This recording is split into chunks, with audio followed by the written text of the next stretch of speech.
Bakit po may iba't ibang kulay ng rosin? Anong pinagkaiba nila? And anong marerecommend ko na rosin na pasok sa budget? Okay, good question. I think na-answer ko na to before.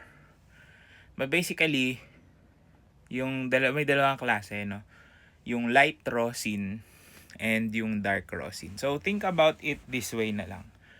Yung light na rosin, mas tuyo. And then yung dark na rosin, medyo hindi pa siya cured. Ganun yung feeling.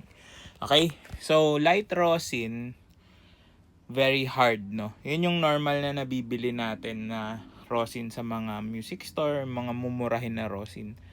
Usually, wala. Okay naman siya gamitin for the violin, diba? Ang binibigay nitong grip is parang hindi siya ganun kalagkit. Ang grip niya is parang ma-powder, if that makes sense, no? Pag nagpe-play kayo, 'di ba? Medyo mapulbos, grainy, ganun yung feeling niya, no? Pero yun yung normal na ginagamit talaga sa violin. A light rosin is more ideal, okay? So, kung gusto mo ng magandang tunog na magpo-project, yun yung ginagamit, no? Now, when it comes to dark rosin, usually ito ideally sa mga violas, viola, no, actually sa viola pwede light rosin din, no, pero most likely sa cellos or basses, no, lalo yung bass sobrang sticky, no, sobrang lagkit talaga, almost liquid form na yung rosin na ginagamit nila. So kasi mas makapal yung buhok, mas kailangan niyang mag grip.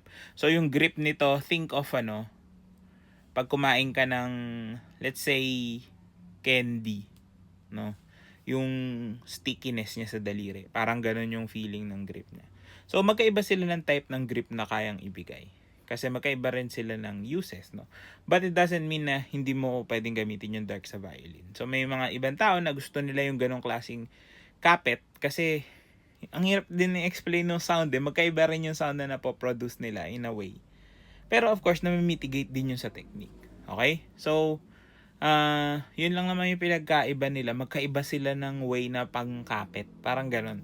So, yung isa medyo sticky, yung isa grainy. Parang powdery. Yan. Ganun na natin siya i-describe. So, ngayon, pwede kang gumamit ng dark rosin sa violin mo. Pero, ang ideally kasi, kung anong ginagamit mong rosin sa bow mo, yun na siya. Kasi, mahirap din mag-mix yan, no? Especially sa country natin. Very humid. Alam niyo naman yung konting exposure lang sa humidity, matutunaw na yung powder, tapos kakapit na, mangingitim na yung bow. Ganun usually nangyayari sa atin. So, ingat-ingat lang din. Ngayon, marerecommend na rosin na pasok sa budget. Kahit ano, sige, pwede naman eh, 'di ba? Yung kahit tigo 100, kahit tig 50. Hindi siya ganun kalaking factor pa, especially kung nagsisimula pa lang kayo. No, most likely yung iba kasi diyan personal preference na lang din. Pero I would suggest yung sa akin yung mga ginagamit ko, no. Pricey din kasi, medyo tumataas din yung prices ng rosin. But personally, I use Leopera Jade.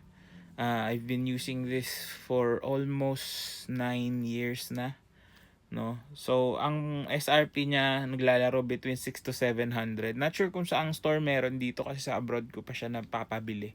Nagpapabili pa ako para makakuha ako ng rosin na yun. Sa Singapore usually or sa Hong Kong meron. Yan. Pero sa peso, ganun, 600 to 700. Last I bought was 2023. Yung mga readily available, meron mura lang. Alam ko nasa 300 pesos sa mga big music stores meron ding okay. Pero kaya tig 50, okay lang din naman yun. Yung iba nga yung may student ako before, ginagamit nila incenso. So yung malalaking tipak ganyan na lalaki. Tapos parang 5 pesos lang yata. It works din. No, kung di ka naman masyadong maselan. Kasi din its main purpose is just to have the proper traction para kumapit, para maganda yung friction mo. So, yun, you don't need to spend a lot. Kung beginner pa lang or mumurahin pa lang din yung violin, 100 peso rosin, okay lang yun, no? Tsaka na pag yung sobrang high-end na siguro ng mga instruments nyo. Kahit nga siguro 25 to 30k na violin, you can use the ones available sa market, no? Kasi hindi rin naman ganun kalaki yung difference nila or yung nuances nila, hindi mo masyado mapapansin. Nasa feel lang siya, nasa feel nung bow, kung paano kumakapit yung hair mo dun sa string, no? Pero at the end of the day, mas importante pa rin yung quality ng bow, no, kaysa dun sa quality ng rosin, no? Especially sa country natin, highly suggested sa warmer climates kasi is light rosin, no? Kasi nga yung dark rosin, mabilis din yan matutunaw, mabilis siya malusaw, mabilis mag-liquefy, no? Yung light rosin hindi masyado, kahit maarawan hindi siya ganun kabilis mag-change yung form niya.